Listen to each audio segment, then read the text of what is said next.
Good Sunday morning. Brother Bryce tried to get woke up here, man. I just got up and got out of bed, get my stogie going here. Got my cup of cream coffee. Oh, Sunday morning. Oh, Lord have mercy. Just got out of the shower. First thing I did was jump in the shower. Boy, it feels good out today. I see Steve Carlson, my buddy Steve up there in Michigan's got a new video just like he always does. He's like the trade buddy. You could put money on it when that thing's gonna come into the station every Sunday morning. Steve puts out a video, and I watch them all. But trying to wake up here. You could probably tell. Uh, we'll do this. It's quarter till 7, or no, wait, quarter till 8. So I'm gonna try to do my video here. Then I'm gonna turn on the TV and I'm gonna watch some of this politics, man. I find it entertaining, man. And that these fucking people, man. There was a time I supported Donald Trump. But then there came a time when I kind of woke up and I seen what he was up to. You know what I'm saying? It's like I seen. Here's my thing. Okay, just let's hear me out. Here's my thing with Trump. We need somebody in our government that brings people together. You know what I mean? Joe's not done a horrible job. I mean, I hate to say it because I'm not a big Joe Biden fan, but he's not done a horrible job. He's things are not horrible. They're not horrible. Now, are they great? That the economy and inflation and stuff.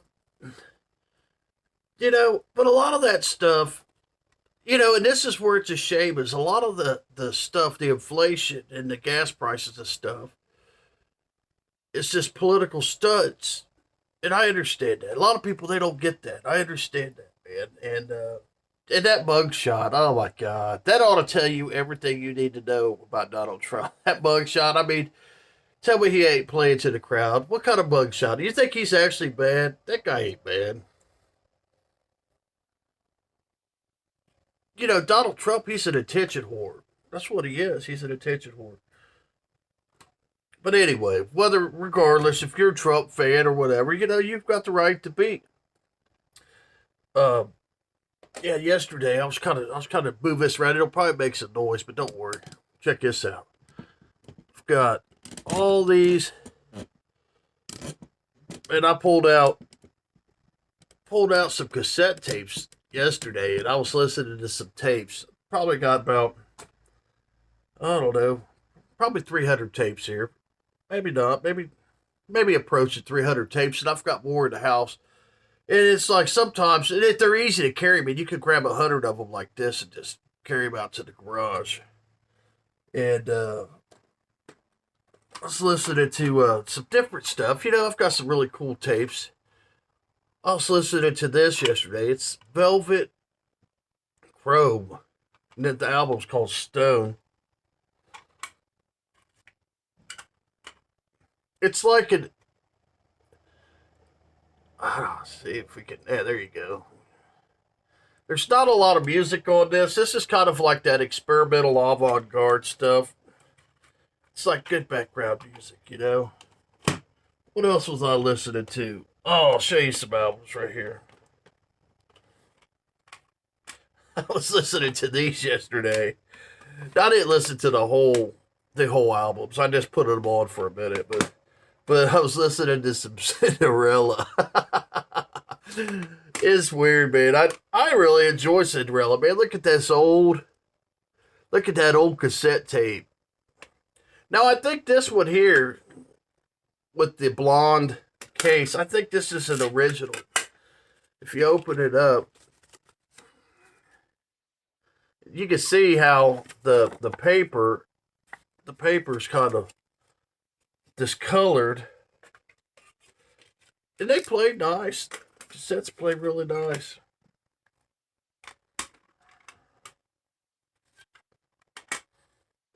I think this one's a little newer. If you look at the tape, it looks different. Let me pull that other tape back out and show you. That other tape's got like squares around the hole. This one's round. But look at the difference. See how this one's square and this one's round? This one's a better tape. I don't know. I'm just by my ears. This one's a better tape. Now this one with the round, there's nothing to it on the inside. It's just plain. It's like, I don't know. Maybe this was one of those ones they sold at like Kmart back in the day, where it was like a cheaper thing for the people. It says this album came out in '86, and it's still got the Polygram label on there. I don't know if you can see that or not, but it still has anyway, it's still got the label on there. Mercury, it's on the Mercury.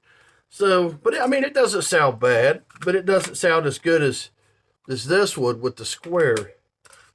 I'm just assuming that this was probably an original, or maybe it was just better taken care of. And then this one, Long Cold Winter, with Cinderella. What is that? The Carl, what's the singer's name? It says vocals. It says Tom Kiefer. But his real name, I think, is Carl Thomas Kiefer. But anyway, this album here, man, you should go revisit this album, man. It is really good. This one's got a big fold out on it. You know, this has got the 80s hairband thing going, okay? But this particular album, Long Cold Winter, it's very bluesy, man. It's like the 80s hair rock with some and the guitars. Oh, it's such a good album. And I know we've all heard it. We heard it. I know. But great album. I listened to those yesterday. What else did I listen to here? I listened to some good country. I found some country music in here. Let me show you this Willie Nelson if I can find it. This was this one. Check this out. Check this out. Look at Willie. He don't have a beard. I was listening to this yesterday. This sounds so old. Man, I love it. I love cassettes. You know, a lot of times you could go out, look at the tape, the way it's put together. This is an old one here. And this is on the Pickwick. It's a Pickwick cassette. But man, you can still go out and buy tapes for nothing. You know, can you imagine I think they've got one of these albums with Willie with no beard on it at Omega Music, and now I think they want like $50 for the damn thing. This has a song on it. Funny how time slips away, and Willie Nelson does his version. And man, it is really good. This is another one. Maybe I was just in that bluesy. You know, Willie's got that. He's country, but he's very, very bluesy. He's got that, you know, that's why I think everybody loves Willie. It's because he's so bluesy. What else did I listen to? Oh, I listened to this. Now, this isn't for everybody. Clint Black, Greatest Hits. This is like a really long cassette. A lot of music. I mean, this thing played for like an hour. It's got Like the Rain, Summer's Coming, A Good Run on Bad Luck, A Bad Goodbye, A Better Man, Killing Time. You know, just a beautiful. And this cassette sounds amazing. Oh, Sounds amazing.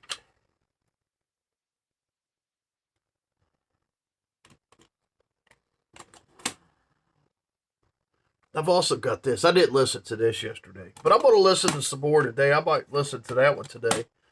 Let me show you a couple more tapes.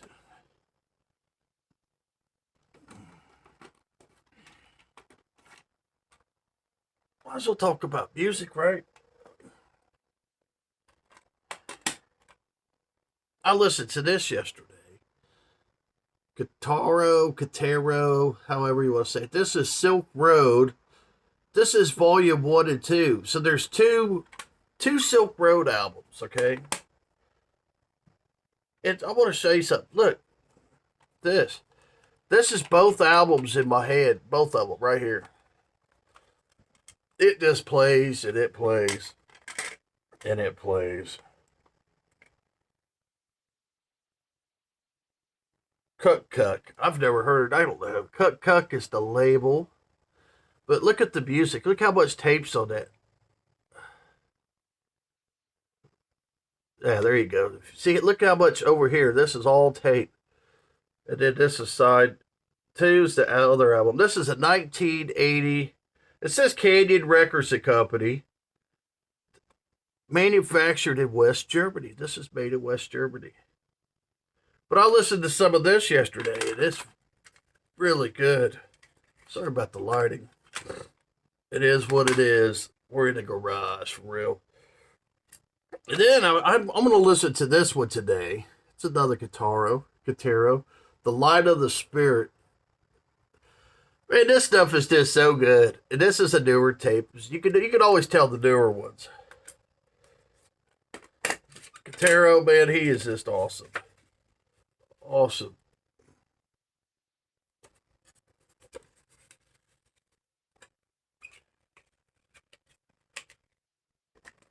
Yeah, so I pulled out a bunch of tapes. I got Slayer. I got Ozzy Osbourne. Vangelis. Got a little Vangelis here.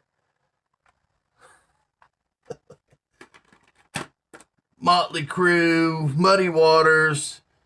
Man, I've got a bunch of Guns N' Roses. I've got like three or four Guns N' Roses here. Anyway, I've got a bunch of tapes, and I enjoy them. You know, it's the sound quality. Yeah, some tapes sound really good. Some tapes with the right tape player, they sound really good. Do they sound as good as a record? No. I'll just be honest. They don't sound as good as a record. They're not as convenient. You got to fast forward them. You got to rewind them. You know what I mean? But you could get some really, really cool records or tapes for a good price. And I always try to look through the tapes when I'm at the store. You know, and I always try to buy blank tapes. This was a sealed super tape. This is a Radio Shack tape. I paid $1 for it. Still with the seal.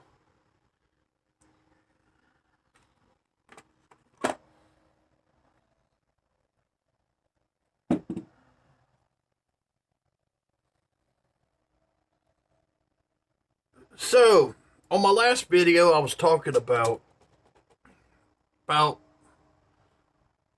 don't know, hustlers and stuff. And most people realize that I'm just playing around. This is social media, and we just play around. That's what we do, man. If everybody was robots and we talked about the same silly shit, man, then their fucking videos would be boring. You got to talk about music. Got to show some music, show people what you love. But you also got to interact with people. You got to interact with other channels. Talk about other channels. Talk about your friends. Talk about music your friends are showing. What am I on now? Working on, let's see, January, February, March, April, May, June, July, 8. Yeah. So I'm like 20 months sober now, I'm trying to be cool, and my last video, I think I hurt Pat's feelings a little bit, and I really hate to talk about it.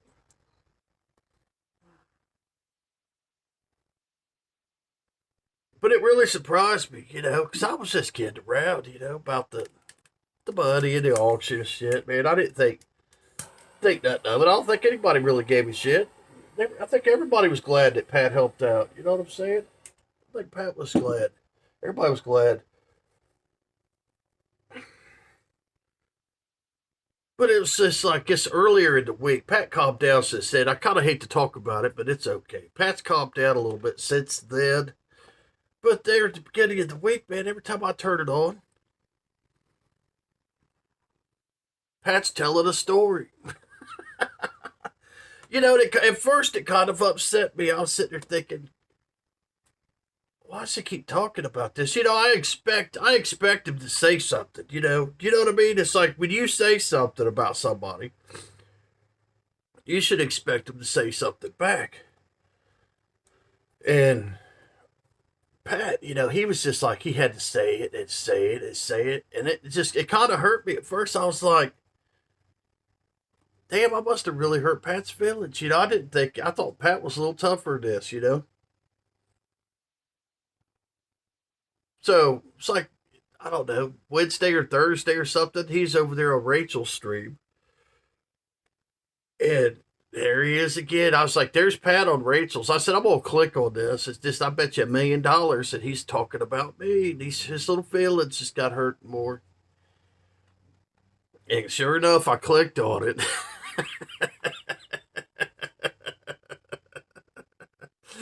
And it was kind of nice because he was with Rachel. And her feet are on the ground pretty well. And I knew that we could probably bring a resolution to this situation as far as Pat's over emotion to this situation. And I got on there and I was just kidding around about telling him my feelings is really hurt.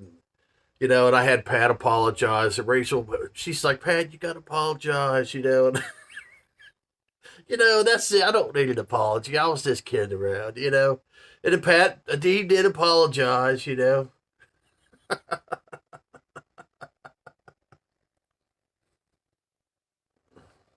But the thing is, it's like what I said was true. It was true that Pat's always there. He's always there with the hustle. And I'm not opposed. I've told you in my last video, I'm not opposed to a hustle. Hustle away, man. Just don't bring kids into it. Don't treat people like they're stupid. You know what I mean? If you need something and you got to hustle a little bit to get it, then fine, man, go for it.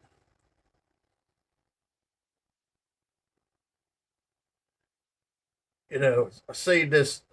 I mean, look over there at 45. He's the biggest hustler I've ever seen in the VC. That guy, man, he's got like Patreons and he wants people to pay him money. That's what I had to unsubscribe to his channel. Is he just went out and bought this record player. It was like $70,000. $70,000. And then he's asking me to send him some money, and I was like, fuck that. Fuck that. I'm not, this guy, I'm not sending this motherfucker a damn dime. You know what I'm saying? There's these rich people, man. And I'm not opposed to rich people. Don't get me wrong. I'm not opposed to rich people. If somebody's got money and they've got money enough to go out and spend $70,000 on a record player, then go for it, man. But don't fucking ask me to help pay for it. You know what I'm saying? Fuck that. Fuck you. Fuck that shit, man. You know, and there's so many people, their souls are lost and they're trying to figure things out in the world, in their life. Everybody, like I said, we're all similar. Very, very similar. Because we're all humans. We live in the same world. So we all have the struggles. I have my struggles. You guys know, I just told you a minute ago, I'm dealing with alcoholism and trying to keep my life straight. Be a kind, courteous person. We all got our struggles. You know what I'm saying? It's just part, I think it's part of God's lesson for our life. But I think you should be careful about these people that are trying to fill their void, trying to figure their things out in their life with your money. You know, who the hell's got money just to give away? I mean, maybe if you do, you do. I helped contribute. I gave Bobby $30, $33 for his little hustle thing. You know, if you got a little bit to help, then help. But if you're fucking rich, don't ask me, man. You got plenty of money. You know, if you're buying $70,000 turntables, fuck you, man. There ain't no fucking way. And I can appreciate what he did for Rachel. He went out of his way for Rachel. I can appreciate that. But, you know, it's just,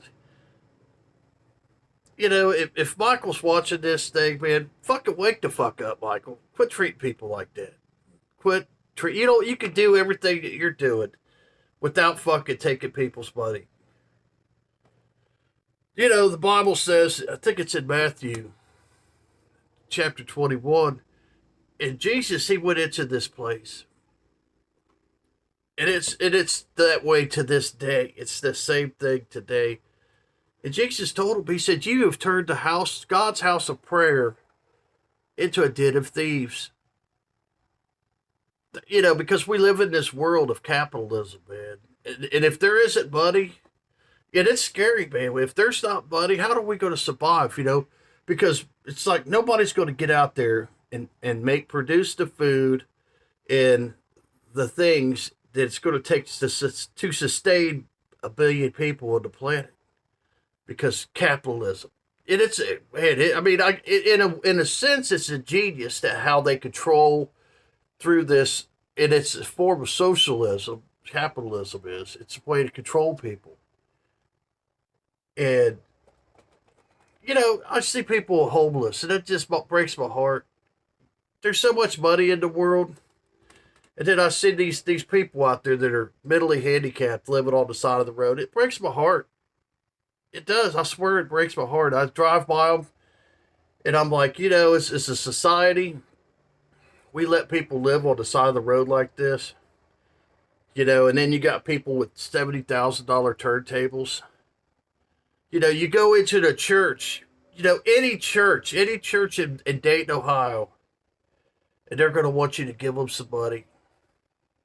It's disgusting, man. I mean, I understand. Look, I'm just saying that's my personal perspective. It's disgusting, man.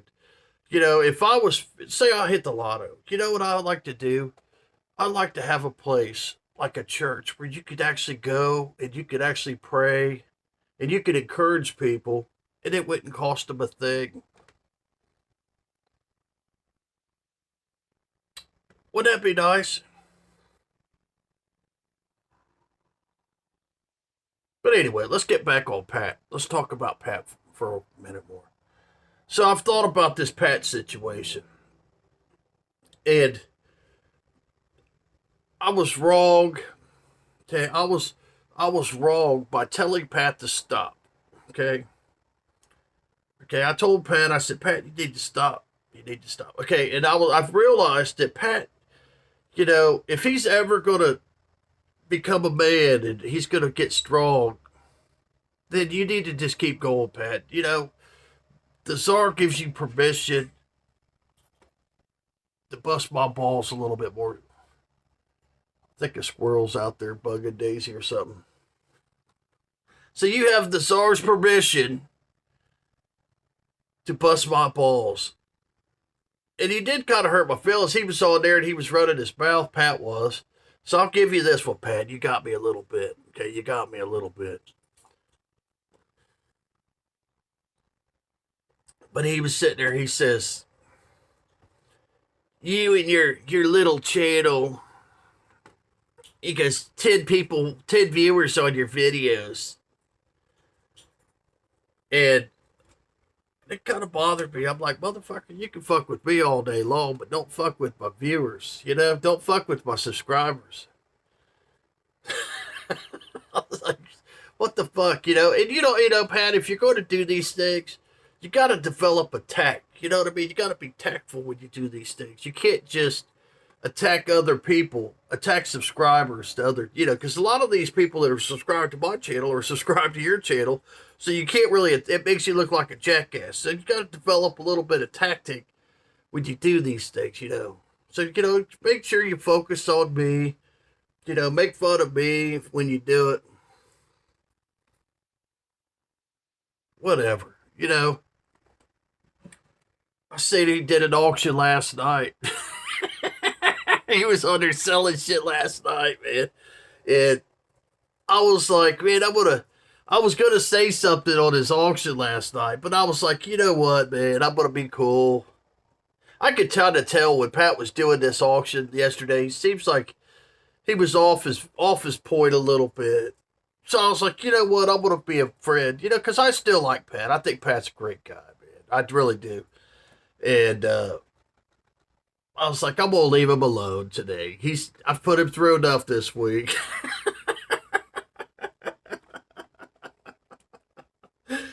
So I left him alone. I didn't say nothing. He was selling his records, doing his thing, man. And, you know, and let me say this to defend Pat. When Pat sells records, I'm going to tell you something about Pat's records. Number one, they're fucking beautiful. Okay? Pat's records are exactly what he says they are. If he tells you they're mint, they're a fucking mint record. And number two, his prices are beautiful. I mean, his prices are twice or three times as good as a record store. Okay? So there you go, Pat. Now, I'm going to bust your balls about hustling people with selling records and shit, but that don't, you take it too fucking far. But maybe you should. Maybe you should take it a little too fucking far. Maybe you need to toughen up a little bit, man. Maybe you should come to Ohio and hang out with the czar for a week or two. And then when you go back to California, you'll be fucking a lot tougher, believe me. Me and Fred Dobbs we'll run around with you for a week, and you'll learn. We'll toughen you. We'll thicken that skin up yours.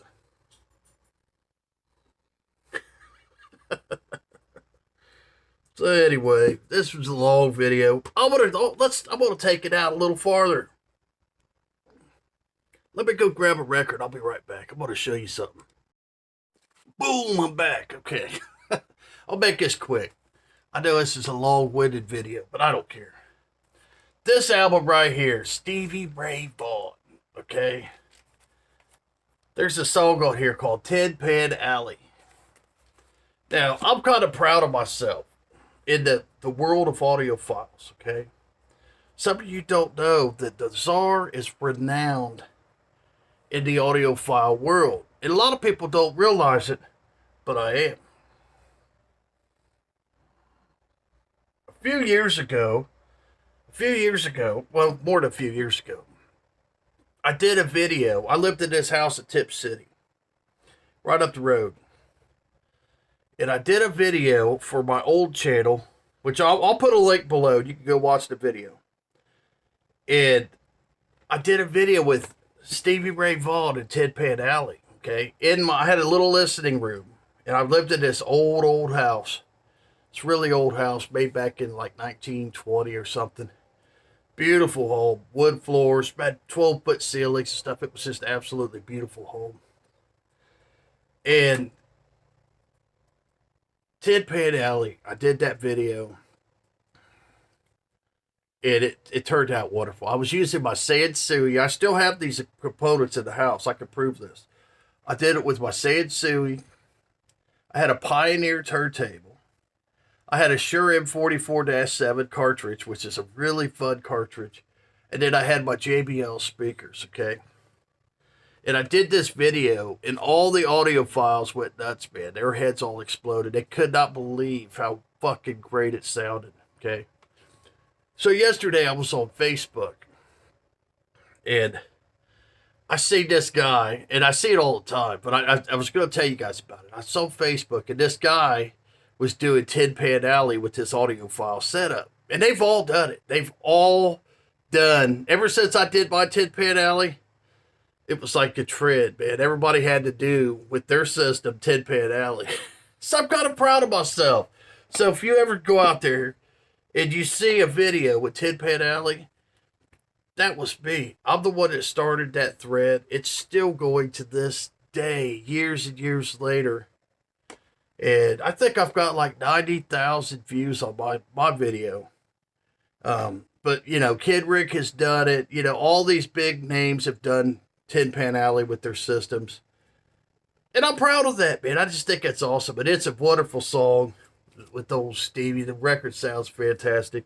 But what's nice is it's like you see these guys, everybody's trying to outdo me. And it's really hard for them. If you go watch my video and then you go watch some of theirs, their videos are good and their videos sound great. But I'm telling you what, man, that's a prime example of money. It's like I have a fraction of the cost of some of these people are trying to outdo my little JBLs. They're spending, they got $200,000, $300,000, stereo systems. Go watch my video, check it out, man. And then look at the date. Okay? Look at the date on my video. And then when you're going around listening to all these audio files that have done it, my date precedes all of their dates. They see that video. And it is a special video, man. That house was haunted too, by the way. I'll tell you about that later on. So, anyway, this is a long-winded video. I don't care. It's Sunday morning. I'm trying to wake up. My shows are probably on. So I'm going to get on here, listen to some of this political nonsense, man. I enjoy that shit, man. Y'all have a good week, man. God bless you, man. I'm out of here.